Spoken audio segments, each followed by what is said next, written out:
CM ವಿರುದ್ಧ governor ನೋಟಿಸ್ಗೆ ಸಂಪುಟ ವಿರೋಧ, ಪ್ರಾಸಿಕ್ಯೂಷನ್ಗೆ ಅನುಮತಿಸಿದರೆ ಕೋರ್ಟ್ ಮೆಟ್ಟಿಲೇರಲು ನಿರ್ಣಯ. ರಾಜ್ಯದಲ್ಲಿ ಶುರುವಾಯ್ತಾ ಗವರ್ನರ್ ವರ್ಸಸ್ ಕಾಂಗ್ರೆಸ್ ಸಂಘರ್ಷ. ವಿಜಯೇಂದ್ರ ಪಾದಯಾತ್ರೆಗೆ ಯತ್ನಾಳ ಸಾಹುಕಾರ್ ಟಕ್ಕರ್, ಕುಮಾರ್ ಬಂಗಾರಪ್ಪ ನಿವಾಸದಲ್ಲಿ ರೆಬಲ್ಸ್ ಮೀಟಿಂಗ್. ಸೀಕ್ರೆಟ್ ಸಭೆಯಲ್ಲಿ ಮಾಜಿ ಸಂಸದ ಪ್ರತಾಪ್ ಸಿಂಹ ಭಾಗಿ. ಪೋಕ್ಸೋ ಕೇಸ್ನಲ್ಲಿ ಮಾಜಿ ಸಿಎಂ ಬಿಎಸ್ವೈಗೆ ರಿಲೀಫ್, ಖುದ್ದು ಹಾಜರಾತಿಯಿಂದ ವಿನಾಯಿತಿ.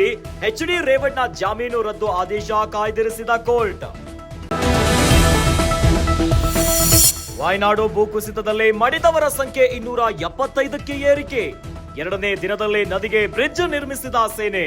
ದುರಂತ ನಡೆದ ಸ್ಥಳಕ್ಕೆ ರಾಹುಲ್ ಗಾಂಧಿ ಪ್ರಿಯಾಂಕಾ ಭೇಟಿ. ಪ್ಯಾರಿಸ್ ಒಲಿಂಪಿಕ್ಸ್ ನಲ್ಲಿ ಭಾರತಕ್ಕೆ 3ನೇ ಪದಕ. 50 ಮೀಟರ್ ಶೂಟಿಂಗ್ ನಲ್ಲಿ ಸ್ವಪ್ನಿಲ್ಗೆ ಕಂಚು.